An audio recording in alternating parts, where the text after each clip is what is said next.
de l'habitat, qui sont des établissements publics rattachés à une collectivité.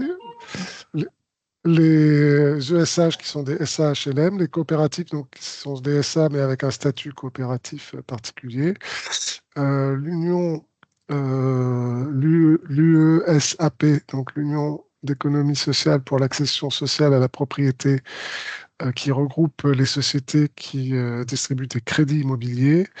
Et puis enfin, une fédération des associations régionales. Donc, vous voyez, donc l'Union regroupe plusieurs familles.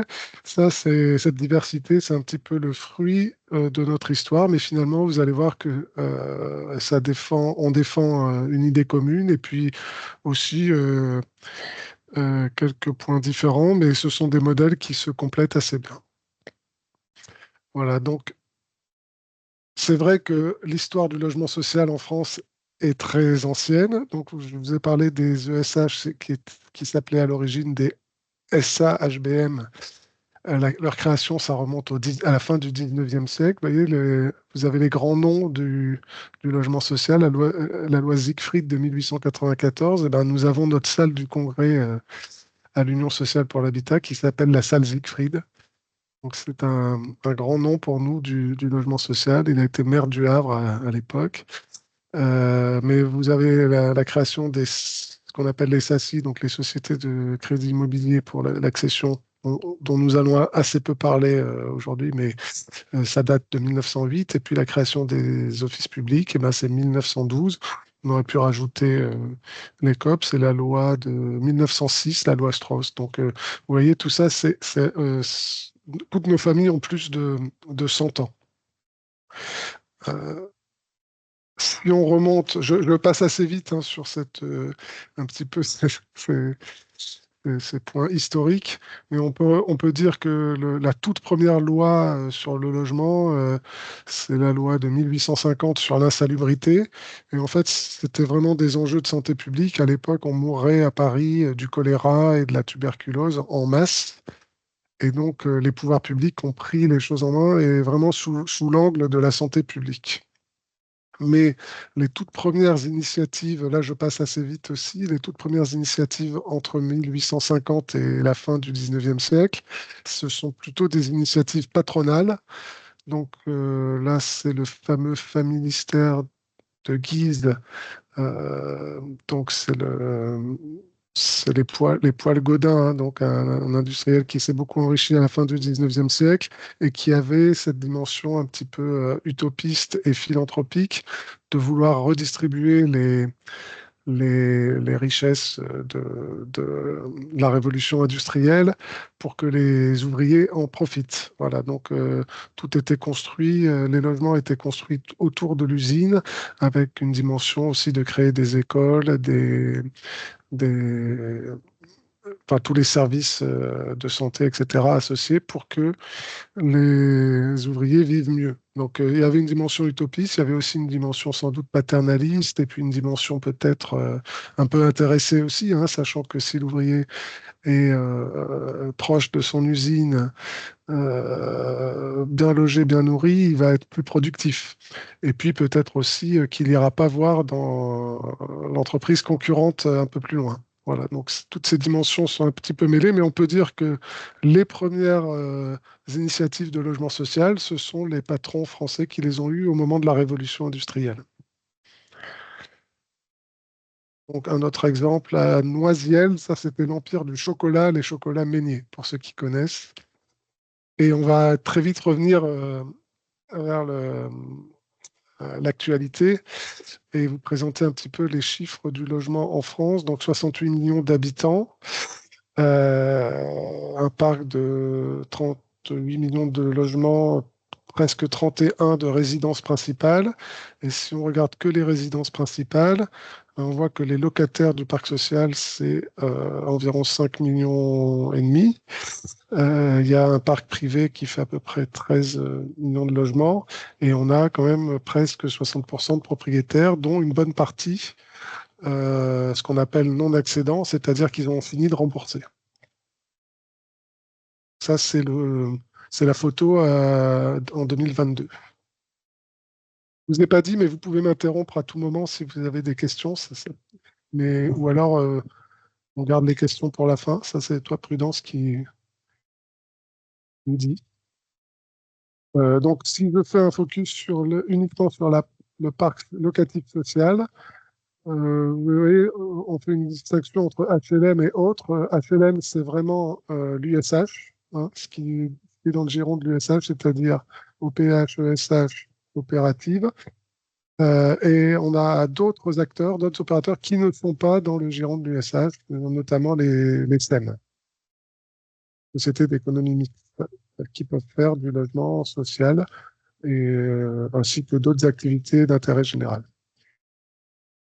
Vous voyez que les deux plus grosses familles, puisque les coopératives ont une activité locative qui reste assez marginale, ils se sont spécialisés quand même plutôt dans l'accession à la propriété. Voilà. Et en nombre d'organismes, on a près de 400 organismes sur tout le territoire et un parc donc, de 5,5 millions de logements. On peut dire aussi qu'on a à peu près 80 000 salariés. Donc on représente quand même un mouvement assez conséquent. Si on regarde la situation en termes d'aide au logement, donc la dépense publique pour soutenir le logement, on voit qu'en fait, elle se répartit en deux grands types, en bleu et en rose, entre prestations aide à la personne et puis aide à la pierre. Donc, c'est deux parts à peu près égales. En tout, une quarantaine de milliards d'euros. Et les bailleurs sociaux et leurs occupants, ça représente environ 40% de cette somme. Si on compte les 6,1 milliards pour les bailleurs et les 7,8 qui sont des prestations sociales de type APL, hein, c'est-à-dire prestations à la personne pour aider à payer le loyer. Donc, voilà. Mais qui existe aussi dans le parc privé, hein. On voit qu'il y a la même aide à peu près en volume pour les locataires du parc privé. Voilà, j'avance. Donc là, en faisant le focus sur les 6 milliards précédents, hein, les 6 milliards qui sont ici, on s'aperçoit que les aides des pouvoirs publics sont surtout fiscales, hein. Il y a eu un recul des aides budgétaires parce que l'argent se fait rare.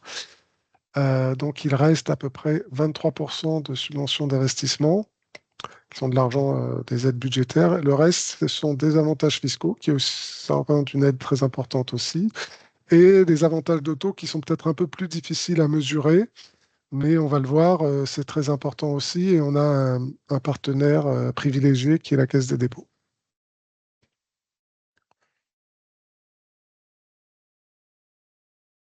Donc, si on prend un petit peu de recul depuis 1984 et qu'on regarde ce que ça donne en termes de part du PIB, on peut dire qu'on est aujourd'hui à un point bas historique à 1,5% du PIB, qui est, dans des comparaisons internationales, est plutôt haut. Mais avec le recul historique pour la France, c'est un point bas. On s'est souvent situé plutôt entre 1,5 et 2, plus proche de 2% dans l'effort sur le logement en pourcentage du PIB. Et on a la répartition en dessous entre les deux postes, hein. Soit c'est l'aide à la pierre, soit c'est l'aide à la personne. Aujourd'hui, 0,9, 0,6. Donc, on privilégie un petit peu plus les aides aux consommateurs. Ce qui n'a pas toujours été le cas, vous allez le voir. Et on voit sur les années récentes, depuis 2017, donc les années avec le président Macron, où il y a plutôt eu un recul. Donc, si on veut essayer de résumer, schématiser, peut-être à outrance, mais schématiser le schéma de la politique du logement en France, on peut dire qu'il y a trois piliers. On va tout de suite évacuer les aides à l'accession, qui sont quand même une très grosse partie du modèle, hein, puisque vous avez vu qu'on a près de 60% de propriétaires en France. Donc c'est quand même le schéma un petit peu privilégié parce que c'est ce que les Français souhaitent, avoir accès à leur maison ou leur appartement, pour s'assurer aussi de l'avenir, avoir un chez-soi avant d'avoir terminé sa carrière professionnelle et partir à la retraite avec aucune charge de logement. C'est un petit peu le schéma que tous les gens ont en tête. Donc les politiques suivent ces volontés des Français et privilégient l'aide à l'accession. Alors par contre, tout le monde ne peut pas être propriétaire, donc on a quand même un secteur locatif assez costaud en France. Donc sur cette partie locative, le, la- les aides au logement social, ça repose sur deux piliers, les aides à la pierre pour baisser les loyers et les aides à la personne pour compléter les revenus des ménages et leur permettre de les solvabiliser pour payer leur loyer. Donc, j'ai écrit en débat parce que depuis 2000, depuis 2017 et même avant, on a toujours des questions sur les APL, hein, les aides personnelles au logement, qui représentent un très gros budget, une très grosse somme d'argent pour les pouvoirs publics. En gros, c'est 200 euros par mois en moyenne à environ 6 millions de ménages. Donc, si on fait 6 millions fois 12 mois et, et fois 200, on se retrouve avec environ 15 milliards d'euros. Monsieur Canu, je peux vous interrompre? Oui, Vincent Serra, attendez. Fonds du logement, Belgique. Oui, Je voulais vous demander, vous avez donné les chiffres sur les budgets que l'État consacre au logement, mais il s'agit uniquement des budgets de l'État central ou est-ce que ça incorpore aussi les contributions des régions, des communes? ah, c'est toutes les aides là, hein. C'est toutes les aides publiques là. Tout est Oui, y compris. compris, vous avez dans les aides fiscales, vous avez des aides fiscales, en fait, ce sont les collectivités qui la donnent, elles sont en partie compensées par l'État, mais pas entièrement. Oui, notamment les taxes foncières, c'est la ressource pour les collectivités. Il y a une exonération pour le logement social. Donc là, on parle vraiment, c'est la statistique nationale qui essaye de. Alors, c'est des chiffrages qui sont toujours un petit peu discutables parce que c'est pas si simple d'évaluer tout, mais c'est la stat officielle, c'est celle qui est le plus facile d'utiliser pour pouvoir débattre de ça, puis des évolutions, parce que sinon, on est un petit peu à l'aveugle. Merci. Je reprends. Vous voyez bien le document? Oui. C'est bon? Oui, très Oui. bien. Donc, on a eu donc des grands débats sur les avantages comparés des aides à la pierre et des aides à la personne. Pour la France, ces débats se situent en 1977. Si vous voulez, on peut dire que de 1945, la fin de la Deuxième Guerre mondiale, jusqu'en 1977, on était dans une phase de reconstruction du pays avec beaucoup de logements qui avaient été détruits et puis même des logements qui avaient été très peu entretenus. Donc c'était des logements qui étaient quantitativement insuffisants et qualitativement aussi. Donc avec des gros, gros besoins. Et l'État a mis vraiment beaucoup d'argent en aide à la pierre à l'époque. Et c'est en 1977 que l'État a décidé de changer un petit peu sa façon de voir les choses en disant le plus gros du travail de reconstruction est fait, on va laisser le marché, entre guillemets, un petit peu plus euh, régenter le logement. Alors, c'est pas totalement vrai, on a transféré qu'une partie des aides à la pierre vers les aides à la personne, on a gardé des aides à la pierre, mais on a considéré qu'on pouvait avoir des loyers plus élevés, des aides à la pierre réduites, donc mécaniquement des loyers plus élevés, et que pour éviter que ça pose un problème pour les 20-25% des ménages les plus modestes, il fallait créer une aide à la personne pour les aider à payer ces loyers plus élevés. peut dire que, en fait, en 1948, on avait eu à peu près le même débat, puisque, en fait, en France, les loyers ont été gelés entre les deux guerres quasiment, hein. On avait un moratoire sur les loyers entre 1914 ou 1918 et 1948. C'est la fameuse loi de 48 qui est bon, très connue en France, peut-être pas à l'étranger, mais en 1948, on a décidé de libéraliser les loyers et ça s'est appliqué qu'aux nouvelles constructions. Voilà, donc on a toujours d'ailleurs des baux de 48 aujourd'hui avec des loyers qui ont été gelés, donc qui sont très très intéressants, que les gens ne veulent pas quitter ces logements-là. Et en 1948, vous voyez, c'est pour ça que je le cite, parce que c'est un petit peu une réplique de 1977, est un petit peu une réplique. Quand on a décidé de libéraliser, on a créé la première aide à la personne qui était une allocation familiale avec une dimension logement, donc qui s'appelait l'ALF, allocation logement familial, qui aidait les familles à payer des loyers plus élevés. Voilà, distribués sous conditions de ressources. Donc, vous voyez, à chaque fois qu'on a décidé de libéraliser un petit peu les loyers ou de viser des loyers plus hauts, et ben, il y a toujours eu cette dimension de créer une aide à la personne parce que, évidemment, tout le monde n'a pas les moyens, sinon, de payer un loyer plus élevé.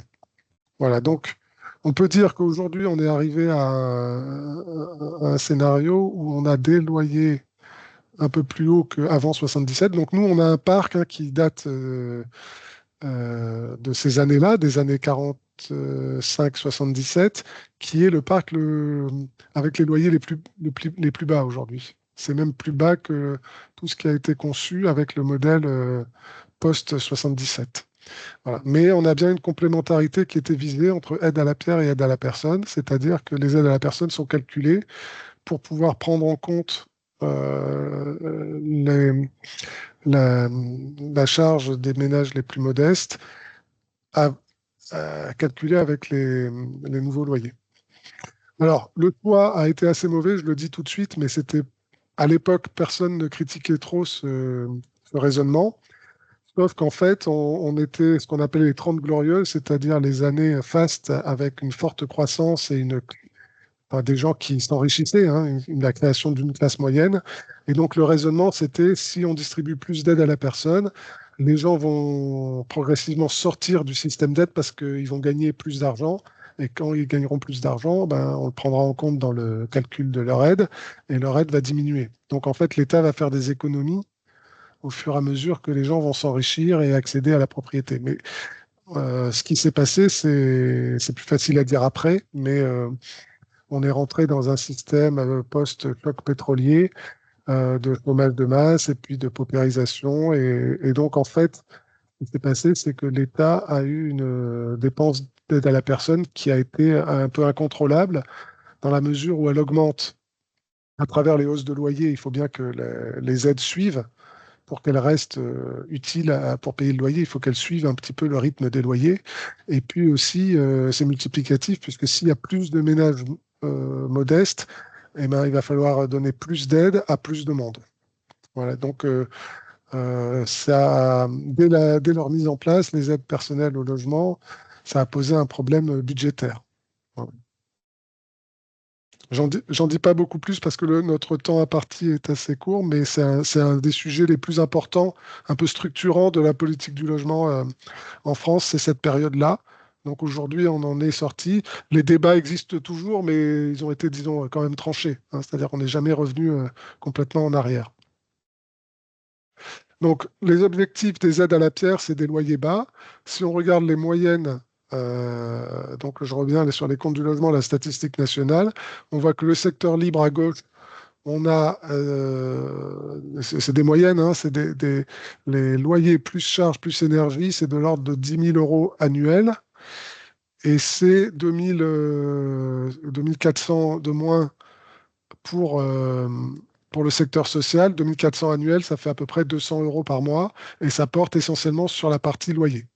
Voilà, donc, d'une certaine manière, les bailleurs sociaux ont des aides pour baisser les loyers et ça se voit dans les statistiques. Le modèle de financement, il est fondé sur l'endettement. On va tout de suite parler de la Caisse des dépôts. Encore une dimension un peu historique, je suis désolé, mais on revient à leur création en 1816, et puis la création du fameux livret A en 1818, qui a été à l'origine, c'est bien de le savoir, créé pour solder les dettes de Napoléon. Voilà. Donc ça a été fait, et depuis 1905, en fait, on a cherché, puisque en fait, le livret A a continué à être le produit préféré des Français. Les Français ont joué le jeu, hein, donc ont mis leur épargne sur le livret A.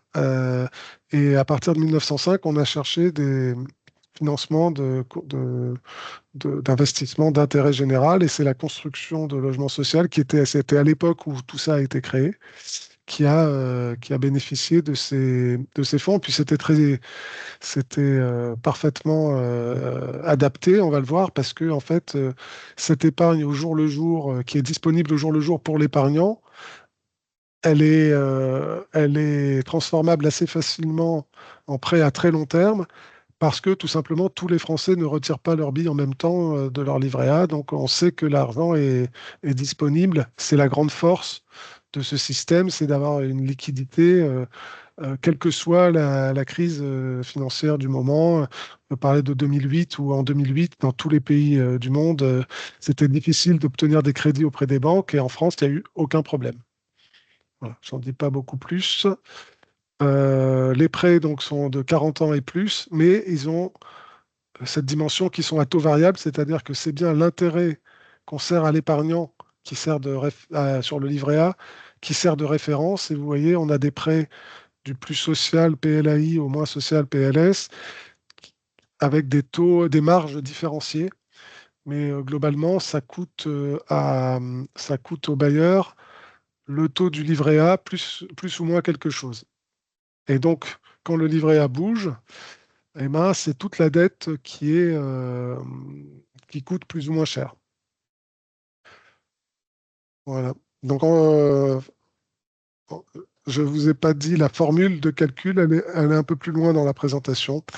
Donc, je vais juste détailler un petit peu le schéma du livret A. Ça peut faire peur comme schéma, mais je vais essayer de détailler point par point. On voit, on va dire tout de suite en haut à gauche qu'il y a des sommes en jeu considérables. Et ça a continué, surtout dans la période actuelle. Les gens sont assez épargnent de plus en plus, hein. Il y a eu la surépargne liée à la crise sanitaire, et puis à la crainte de l'avenir. Donc ça, je ne sais pas si c'est une bonne nouvelle ou pas, mais on constate une épargne enfin des- l'argent sur les produits d'épargne qui évoluent de manière très dynamique ces dernières années. Donc les épargnants peuvent avoir un livret A auprès de n'importe quel établissement bancaire. Les banques sont rémunérées par la Caisse des dépôts pour cela, et sont tenues de centraliser, ce qu'on appelle centraliser, c'est-à-dire qu'à 60% des sommes qui sont sur les comptes, sur les livrets, vont au fond, ce qu'on appelle les fonds d'épargne, c'est-à-dire les, les fonds gérés par la Caisse des dépôts. Et 40% sont utilisés directement par les établissements bancaires pour financer les PME. Voilà. Donc ça, c'est le schéma inscrit en dur dans les textes. Je sais que les établissements bancaires, parfois, ils trouvent que cette répartition 40-60, ils aimeraient la changer parce qu'ils ont besoin d'argent, donc ils aimeraient récupérer plus que 40%. Et puis parfois, le marché est tel que l'argent des livrets A, il ne les intéresse pas, donc ils disent pourquoi pas centraliser 100%. Bon, en fait, c'est pas possible. Ça reste une répartition en dur 40-60. Elle pourrait bouger, mais il faudrait convaincre les politiques de la bouger de changer la répartition, mais durablement, pas au jour le jour, hein. Voilà. Donc, on est quand même les usagers prioritaires de ces fonds d'épargne, organismes HLM, prêt Habitat Ville. Le reste des fonds disponibles, vous voyez, peut être placé, hein. Les fonds d'épargne, ils ont cette activité bancaire d'essayer de gérer au mieux cet argent. Et puis, ils peuvent flécher vers d'autres investissements, donc les collectivités locales, tout ce qui est d'intérêt général, en fait, hein, transport, université, hôpitaux, traitement des eaux, voilà. Donc aujourd'hui, il y a des débats sur, vous avez peut-être entendu, sur le nucléaire et sur l'armement. Donc ça a créé des gros débats parce que tout le monde n'est pas favorable, évidemment. Euh, et vous allez voir qu'en fait, les sommes en jeu sont importantes. Je vais peut-être y aller tout de suite. Vous voyez, en bleu, alors il manque un an, hein, on est à 640, ce qui prouve que c'est très très dynamique d'une année sur l'autre. Mais vous avez les sommes en total en bleu, les 60% de cette somme en rouge, et vous voyez que les sommes qui sont utilisées pour le financement du logement social en vert, bah, c'est pas, ça ne représente qu'une grosse moitié de ce qui est disponible. Voilà. Donc c'est pour ça qu'il y a des, des appétits qui ont été aiguisés. Je reviens pour vous dire que le système, dans la mesure où il repose sur l'épargne des Français, il est extrêmement sécurisé. Donc en fait, les prêts au logement social sont garantis. Il y a une garantie qui est apportée par chaque collectivité locale. Et j'ai écrit CGLLS, vous ne savez pas forcément ce que c'est la Caisse de garantie du logement locatif social qui a été créée pour venir en subsidiarité des collectivités qui ne pourraient pas garantir. Voilà. Ou alors que la garantie ne serait pas jugée suffisante par la Caisse des dépôts. Mais vous voyez, donc on a un système très vertueux qui est d'interdire, et c'est vraiment ceinture et bretelle, c'est vraiment d'interdire tout risque de sinistre parce que c'est l'argent des Français derrière, hein.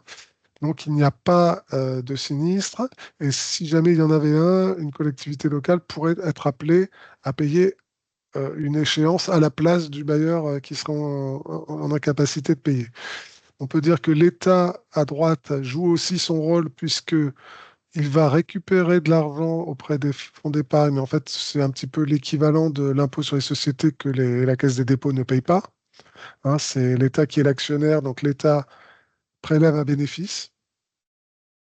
Et puis, il apporte de l'argent aussi, il apporte de l'argent à l'épargnant directement en lui garantissant, l'argent est garanti et puis est défiscalisé surtout. Tous les intérêts sont défiscalisés. Donc, en fait, c'est un modèle qui fonctionne, qui fait qu'il y a de l'argent disponible pour des projets d'intérêt général tout le temps et on peut emprunter sur des durées très longues. Voilà, ça, c'est la force, c'est vraiment la grande force du modèle français.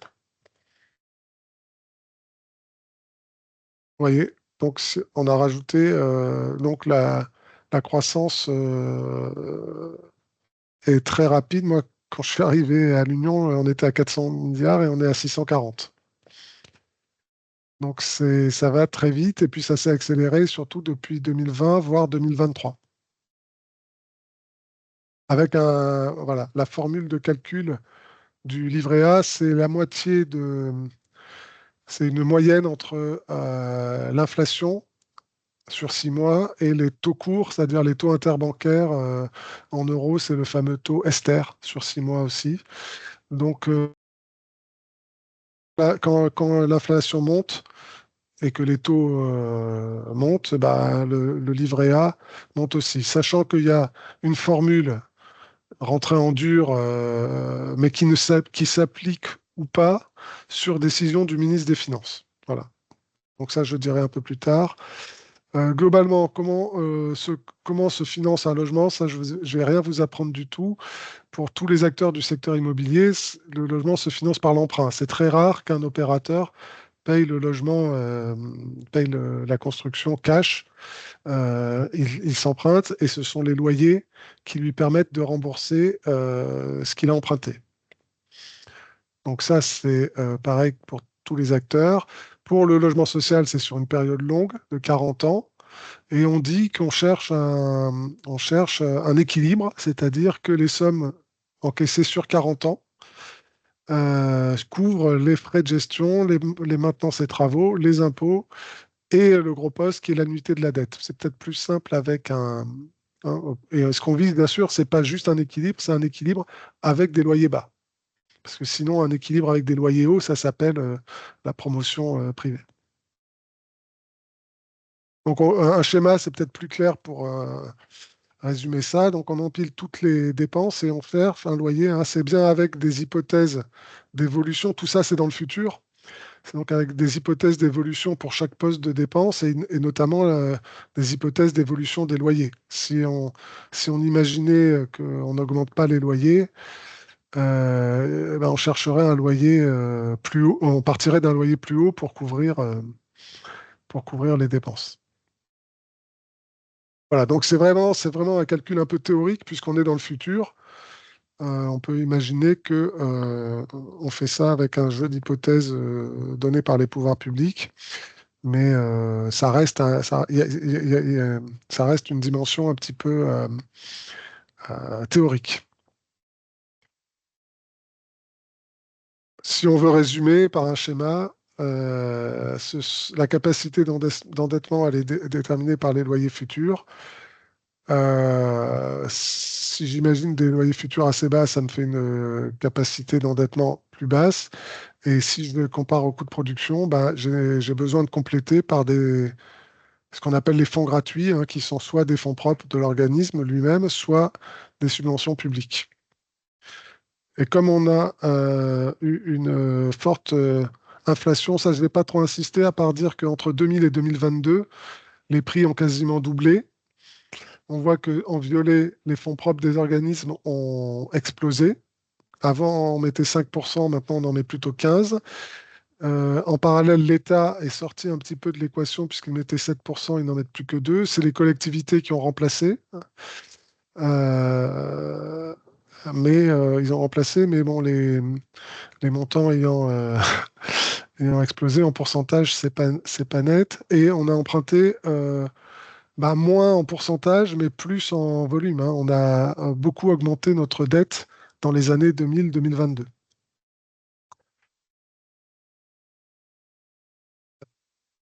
On va peut-être en profiter pour faire une petite parenthèse sur la partie orange qui a l'air vraiment un petit peu anecdotique, mais qui ne l'est pas. Parce que ça, c'est le problème des moyennes. C'est-à-dire que on a une participation de 2% parce qu'on a divisé par tous les logements. Or, en fait, on peut avoir des participations beaucoup plus fortes. Ce qu'on appelle PEC, hein, c'est le fameux Action Logement. C'est l'autre particularité française. Mais en fait, c'est beaucoup plus que 2%, mais que pour un certain nombre d'opérations choisies. Donc, ce qu'on appelle PEC, c'est participation des employeurs à l'effort de construction. C'est une autre particularité du modèle français. C'est aujourd'hui un partenaire historique qui s'appelle Action Logement. Je vous ai dit qu'il y avait des initiatives patronales dès le 19e siècle. Eh ben, la continuité de ces initiatives patronales, c'est cet effort des employeurs qui est devenu obligatoire en 1953, qui a pris le nom de 1% logement. Alors aujourd'hui, on n'est plus tout à fait à 1% de la masse salariale, mais pas loin. Donc la particularité, c'est que c'est une gestion paritaire, donc c'est le patronat avec les syndicats qui décident de l'utilisation des ressources et une des finalités de ces ressources, c'est de loger les salariés. Ça reste de loger les salariés. Et donc, ce qu'on appelle Action Logement, aujourd'hui, le partenaire Action Logement décide de financer des prêts et des subventions au logement social en contrepartie de droits de réservation pour ces salariés. Donc ça, c'est une des grandes particularités du modèle français. Et on peut dire qu'on a bouclé un petit peu la boucle puisque Action Logement est rentré dans la gouvernance des ESH. Hein. Je vous ai dit, les ESH, c'est les sociétés privées à but non lucratif qui font des logements sociaux. Et une bonne partie, 50 ou 60% de ces ESH sont gouvernés par Action Logement aujourd'hui. Voilà. Et l'État utilise aussi cet argent a son mot à dire sur l'utilisation de cet argent et notamment a imposé qu'une partie soutienne les politiques publiques, notamment l'ANRU. Vous avez entendu parler de l'ANRU, c'est la politique de rénovation urbaine des quartiers à très grande pauvreté, avec des problématiques urbaines. Et donc, il y a beaucoup d'argent en jeu pour rénover, réhabiliter, transformer ces quartiers. Et on utilise aussi la manne financière que représente les 1% de tous les salaires des entreprises de plus de 50 salariés. aujourd'hui. Voilà, donc d'une certaine manière, ça charge un peu le coût du travail en France.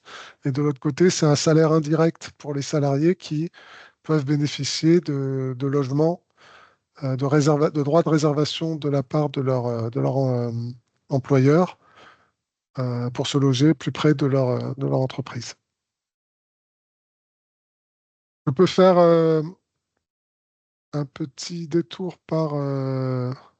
Non, je vais vous présenter tout de suite le schéma global. C'est juste pour que vous ayez en tête les grands chiffres et puis les sujets d'actualité.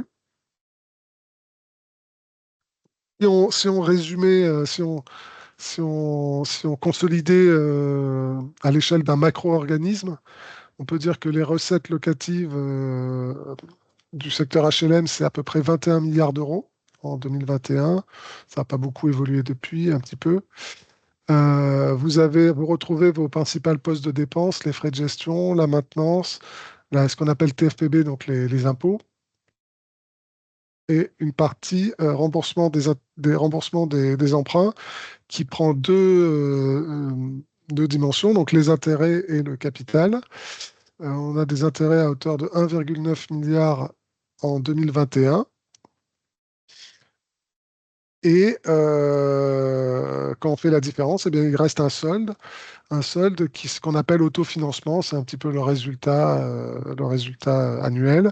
Si on ajoute les ventes, hein, puisque les organismes peuvent vendre à l'occupant une petite partie des logements, ça crée des recettes d'environ 1 milliard d'euros chaque année. Et ça dégage donc, hein, les résultats annuels plus les ventes, ça dégage à peu près les capacités d'investir. Donc à droite du schéma, on voit les investissements qui sont pour 3,4 milliards des fonds propres. Et puis le reste, ce sont des subventions et des emprunts. Et en fait, en tout, on a 15 milliards investis en 2021. Voilà, donc sauf que ce schéma-là, qui fonctionne, ça a l'air assez vertueux, hein, de dégager à peu près 10% de recettes par rapport à ses loyers, plus le résultat des ventes, de le réinjecter en investissement. C'est un système qui marche bien. J'attire votre attention sur le fait que le livret A connu des turbulences au moment où il y a eu une poussée inflationniste. Et donc, la situation des organismes HLM sur la période 2023, 24, 25 va être pas aussi bonne que ça. On peut peut-être le regarder sur le schéma là. Vous voyez, on a là, c'est la formule de calcul de. Ici, c'est pas le livret A, c'est l'IRL, c'est-à-dire l'inflation, mais directement corrélée au loyer, hein. C'est l'indice qui sert de référence pour augmenter les loyers. Vous avez vu pardon, comme il suit l'inflation, dans la période été 2022 jusqu'à été 2023, il est monté très haut. Et donc les pouvoirs publics ont décidé, en bleu, je ne sais pas si le schéma est très clair, mais les pouvoirs publics ont décidé donc de, de lisser, de plafonner l'IRL à 3,5% pendant 2 ans. On n'a pas suivi la formule, on a plafonné à 3,5% pendant 2 ans. Donc nous, comme nous suivons l'IRL du deuxième trimestre pour les augmentations de loyer au 1er janvier, au lieu de faire 6,1% d'augmentation au 1er janvier comme on aurait eu le droit de le faire, hein, le maximum qu'on aurait eu le droit de faire, on a été limité à 3,5% en janvier 2024. Voilà, et on a eu, comme les deux sujets sont corrélés, hein, les recettes, c'est l'IRL, et c'est bien une inflation. Et puis, il y a une inflation aussi dans la formule de calcul du livret A. Donc, vous l'avez en rouge, mais en bleu, vous avez ce que les pouvoirs publics ont décidé. Je vous ai dit que le ministre des Finances avait la possibilité de ne pas suivre la formule. Et c'est bien ce qu'il a fait entre février 2023 et février 2025. Voilà. Donc, on est resté à 3%, alors qu'on aurait dû monter, vous voyez, à 4,1. Donc ça, c'est un coup dur pour les épargnants, entre guillemets, et un bénéfice, enfin un allègement de la charge des bailleurs sociaux, puisque les bailleurs sociaux, vous avez vu, ils ont à peu près entre 160 et 200 milliards de dettes. 1% d'écart, ça fait 1 milliard 6 de charges supplémentaires annuelles, hein. C'est pas neutre. Voilà. Donc en fait, les deux décisions ont été prises en parallèle. On gèle les ressources à 3,5% et on diminue les dépenses liées aux charges d'intérêt à 3%. Mais ceci dit, si je reviens au schéma ici c'était calculé avec un livret A à 0,5%. Hein. En 2021, le livret A était là. Donc c'est bien, même à 3%, alors ça aurait dû être 4, ça aurait dû faire x8, ça n'a fait que x6. Mais x6, quand on a autant de dettes en cours, eh ben c'est très problématique. Et vous voyez que ça a duré 2 ans. Donc on va avoir des comptes. Les comptes des organismes 2023, on les a, ils sont pas bons. Mais 2024, 2025 ne seront pas bons non plus. Et donc les moyens pour investir, c'était ça le but de mon schéma tout à l'heure, c'est de vous dire que là, la partie autofinancement va être très réduite. On peut dire aussi que les ventes vont se tasser parce que comme les taux ont augmenté, bah, les occupants qui peuvent accéder à la propriété, bah, il y en a moins. Donc en fait, les recettes, hein, c'est toute la partie capacité propre d'investissement. On va rentrer dans une zone de turbulence pour les années 2024-25. 24-25, c'est derrière nous, mais on ne les a pas encore affichés. On n'a pas encore les résultats, mais il faudra attendre 2026 pour redégager des moyens. Voilà. Donc ça, c'est terrible parce que, comme on va le voir, on a des besoins d'investissement aujourd'hui. On a des enjeux de rénovation thermique, puisque donc la loi prévoit déjà vous savez qu'on a des étiquettes, donc ce qu'on appelle DPE, c'est des étiquettes de la qualité de consommation énergétique des logements, de A très bon à G très mauvais. Donc G, c'est interdit de louer depuis le 1er janvier 2025. Pour F, ça sera 1er janvier 2028 et pour les catégories E, 1er janvier 2034. Donc ça nécessite des gros volumes d'investissement en travaux rénovation thermique pour les bailleurs. Et en plus, on est rentré dans une stratégie de décarbonation pour essayer de baisser enfin de contenir l'évolution de la température. Voilà. Donc ça, c'est des objectifs qui nous ont été assignés et donc qui nécessitent, hein, parce que ça a l'air un petit peu, c'est des décisions déjà prises, mais qui nécessitent pour nous de dégager des moyens maintenant. Hein, si on essaye de faire un compte à rebours par rapport aux dates qu'on nous a imposées, ben, ça nécessite des gros investissements tout de suite. Donc là, on peut dire que les réhabilitations, vous voyez, on avait des réhabilitations à hauteur de 5 milliards à peu près en 2021.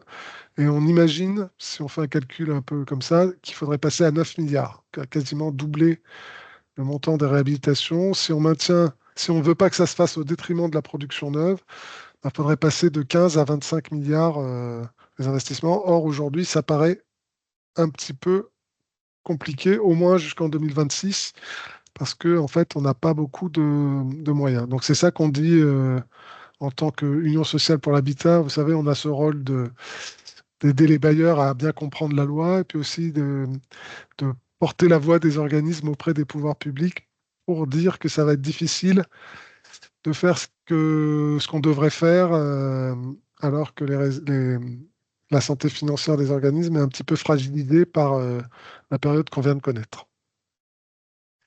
Voilà, donc là, c'est un rappel historique. Vous voyez qu'on a connu une période où on investissait plus, mais on peut dire aussi qu'on a eu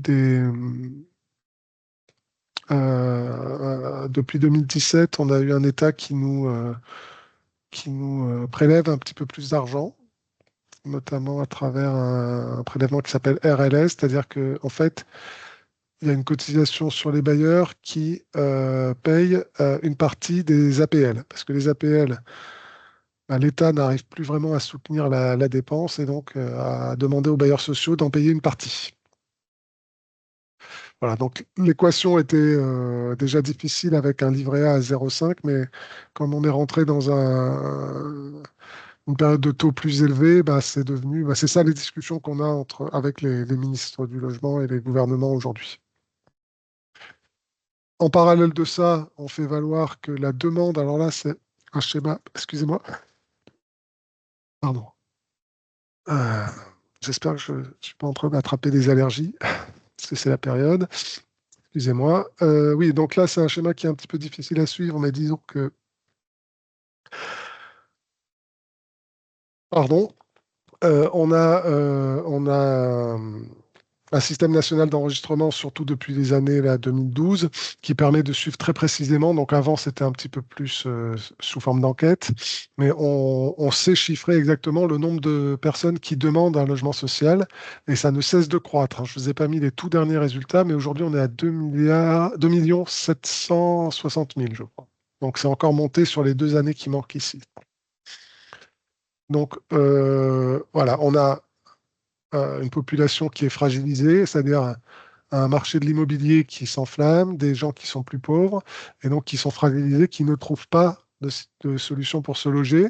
Il y a de plus en plus de gens concernés, hein. On parlait beaucoup des familles monoparentales dans les zones les plus chères, etc. En fait, la demande augmente quasiment partout, pour tous les âges, pour toutes les compositions familiales. Avec bien sûr la différence par rapport à, si on prend un recul historique, on a de plus en plus de ménages seuls. Ça, c'est la taille des ménages moyens, la taille moyenne des ménages a beaucoup diminué, ce qui aussi pose problème, puisqu'on a un parc de 5 millions de logements qui a été construit dans une période où c'était différent. C'était différent géographiquement, hein, c'est-à-dire que les logements construits ne sont pas forcément au bon endroit et pas forcément de la bonne taille. Donc ça, il y a beaucoup d'enjeux actuels, mais ça veut dire qu'il ne faut pas forcément baisser la production. C'est pas le bon moment pour baisser la production, pas du tout. Voilà. Et si on fait un constat aussi sur il faudrait aussi faire un effort sur le niveau des loyers, pas seulement le nombre de logements disponibles, mais aussi qualitativement le niveau de l'offre de loyer. Puisque là, bon, là, vous avez des chiffres un peu anciens, hein, c'est une tendance longue, 84-2013. On fait des enquêtes logement tous les 6 ou 7 ans. Donc, on a les résultats 2020 qui devraient être exploitables incessamment sous peu, mais de toute façon, la tendance ne va pas changer du tout au tout, hein. On se constate une érosion des revenus, une érosion en euros constants des revenus des ménages du parc social et une stagnation pour le parc libre, alors que les loyers, eux, augmentent, hein. Ils augmentent dans le parc social, ils augmentent encore plus dans le parc privé. Et ce qui est intéressant, enfin, ce qui est le vrai enjeu, c'est le loyer plus charges, parce que les charges augmentent beaucoup aussi, et moins les aides, les fameuses aides, hein, qui rentrent dans le calcul comme ça, parce que elles sont versées directement, hein, les APL, je ne vous ai pas dit, mais elles sont versées directement au bailleur. Et donc, le locataire, lui, il reçoit une quittance avec le reste à charge. Loyer plus charge moins APL, c'est exactement ce que reçoit chaque mois le locataire à payer. Voilà, mais c'est cette partie-là qui n'arrête pas de monter et qui monte beaucoup plus vite que les revenus, hein. Vous voyez, le différentiel s'accroît, donc ça veut dire que les taux d'effort des ménages augmentent. Dans le parc privé, c'est clair, mais dans le parc social aussi. On part de plus bas, c'est ça l'avantage, mais ça n'arrête pas d'augmenter depuis les années 80. Et c'est ça les enjeux pour nous, hein, c'est de dire, c'est pas vraiment le moment de relâcher l'effort parce que on a des situations catastrophiques. Voilà. Et puis c'est mauvais pour les gens eux-mêmes, et puis c'est mauvais aussi pour l'emploi parce que si les solutions de logement sont inabordables dans les zones où il y a de l'emploi, ben, les postes ne sont pas promus parce que les gens refusent d'aller typiquement à Paris, à Nice, à Bordeaux parce que les prix sont trop chers. Voilà ce que j'avais à vous dire. Je suis resté dans les délais. Merci beaucoup, Christophe, hein. Je pense que tu as bien fait le tour. Je pense que voilà, le temps qui nous était imparti était assez court, mais voilà, tu as quand même réussi à bien nous partager cette richesse, hein, du modèle. Nous allons donc laisser la parole aux participants. On a 10 minutes, hein, pour échanger, poser des questions, apporter des contributions. Donc, la parole est ouverte. Vincent avait déjà commencé. Je ne sais pas si tu avais d'autres choses à rajouter. Oui, sans abuser du temps de parole qui peut revenir à chacun. Je remercie M. Canu pour son exposé qui était relativement clair. Ça n'empêche que j'ai quand même encore une question. Vous venez de parler de la demande sociale. Je crois savoir aussi que récemment, on a introduit une possibilité pour les ménages en France d'introduire une demande de logement social via Internet. Je vais vous demander comment ça fonctionne exactement. Est-ce qu'on a assez de recul aujourd'hui pour dire si ça fonctionne bien ou pas? Et aussi, dans quelle mesure est-ce que cette facilité d'inscription ne vient pas booster, comme on dit en bon français, en plus le jour de la francophonie? Est-ce que dans quelle mesure ça ne vient pas stimuler davantage la statistique sur la demande en logement social? Ouais, je pense pas que ça. Alors, c'est pas ma spécialité, mais si je reviens sur le schéma. Le système national d'enregistrement permet donc de voir plus clairement les choses. En fait, les gens sont radiés chaque année, ils doivent renouveler leur demande, hein.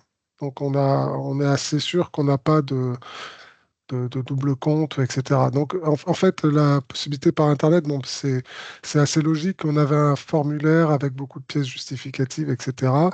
Que tout soit possible de faire de manière dématérialisée, ben, c'est le sens de l'histoire un petit peu, hein. Mais ce qui compte surtout, c'est d'avoir des gens qui puissent avoir accès à une espèce de cotation et de savoir exactement quand ils choisissent une zone géographique et puis un type de logement, savoir la chance qu'ils auront d'aboutir. C'est ça, c'est là-dessus qu'on pourrait progresser un petit peu. Vous savez, c'est un petit peu autoréalisateur, c'est-à-dire que les gens demandent là où ils ont le plus de chances d'obtenir. Si on vous dit que au centre de Paris, à côté de la Tour Eiffel, vous avez 0,1% de chances de demander, ben finalement, il y a moins de demandes. Alors que c'est. Mais je pense pas que ça booste en fait, mais ce qu'on vise, c'est d'essayer d'avoir la demande qui représente le mieux les choix, les vrais souhaits des gens. Je sais pas si j'ai bien répondu à votre question, mais je ne pense pas qu'en fait on ait de double compte, si c'était ça la question. Il n'y a pas de double compte. Ce qu'on essaye, c'est d'avoir les souhaits géographiques, les souhaits de taille de logement, les souhaits, etc., qui soient les plus précis et pour pouvoir y répondre. Sachant aussi qu'on a un des enjeux, c'est les refus. Paradoxalement, alors qu'on a un nombre de demandeurs important, il y a des gens qui refusent les logements qu'on leur propose parce qu'ils considèrent qu'ils ne répondent pas à ce qu'ils avaient demandé. Voilà, ça serait peut-être aussi un des critères si on veut avoir une vision un petit peu de cette question de la demande. Voilà. Et parmi les demandeurs, on a beaucoup de gens qui sont déjà en logement social. C'est un petit tiers. Ça aussi, c'est peut-être que vous considérez que là, il y a une espèce d'inflation, c'est-à-dire que si on enlève les demandes de mutation interne au parc, on reste malgré tout à peu près un petit demi-million. Merci, Christophe. D'autres interventions, d'autres questions, remarques ou contributions? Monsieur Sekouneba, j'ai vu que vous étiez connecté. Est-ce que vous voulez nous donner un petit regard du modèle UEMOA en termes de financement du logement? Ok, merci beaucoup, Merci. Prudence. Je félicite le présentateur pour la qualité de la présentation. Le modèle dans les pays de la zone UEMOA est différent, en ce sens qu'il y a ce levier très important qui est la caisse de dépôt et consignation. On n'a pas ce mécanisme similaire dans nos instruments de financement du logement, ce qui fait que Et la problématique de la ressource longue pose un sérieux problème dans nos dispositifs de.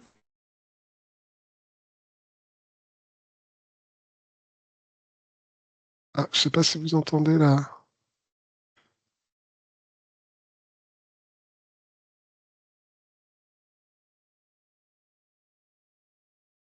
Allô, Chasekou, vous êtes connecté ou je pense qu'il a du paix de la connexion. En attendant qu'il revienne, nous allons prendre une autre question. On aura encore 5 minutes.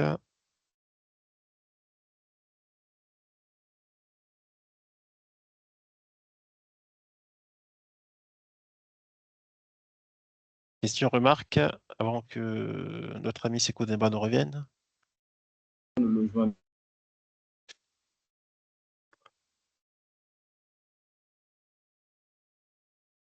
estimé à plusieurs centaines de milliers de logements. Et il y a bien entendu, le Mali est un exemple en la matière dans la sous-région en termes de chiffres de production, mais la production reste largement en deçà des besoins, pour la simple raison qu'il n'y a pas ce dispositif qui permet de mobiliser et surtout de transformer l'épargne publique en ressources longues destinées au financement du logement. Alors, il y a d'autres instruments qui ont été, je pense, expérimentés dans d'autres pays. Il y a la taxe sur la parafiscalité. Il y a la parafiscalité qui est aujourd'hui expérimentée par d'autres pays. Je crois que le Sénégal expérimente la parafiscalité. La Côte d'Ivoire est en train aussi d'examiner la possibilité d'introduire ce dispositif qui frappe un certain nombre de matériaux de construction, le ciment, le fer. Pour le cas de la Côte d'Ivoire, je crois que c'est le marbre qui est visé pour le moment, qui va être destiné à alimenter un fonds destiné à financer donc, le logement social. Donc voilà un peu partager quelques exemples de mécanismes qui existent dans la sous-région, mais les réflexions quand même vont aujourd'hui dans le sens comment trouver un dispositif pérenne de mobilisation de l'épargne qu'on puisse transformer en ressources longues destinées à financer le logement social. Merci, merci infiniment. Christophe, peut-être une réponse et en même temps le mot de conclusion. Merci. Oui, alors attends.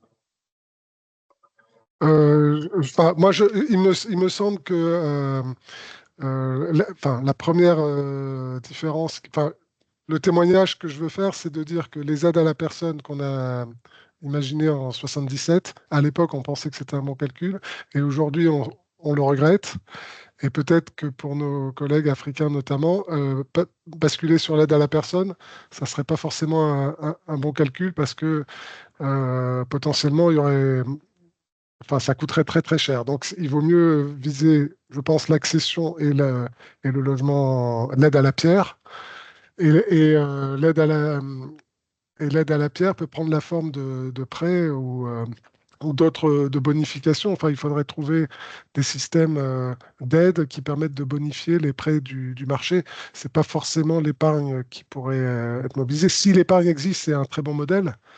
Si l'épargne n'est pas là, je crois qu'on avait entendu notamment les Danois dire qu'ils avaient imaginé un système où des bailleurs empruntaient directement auprès de la banque centrale.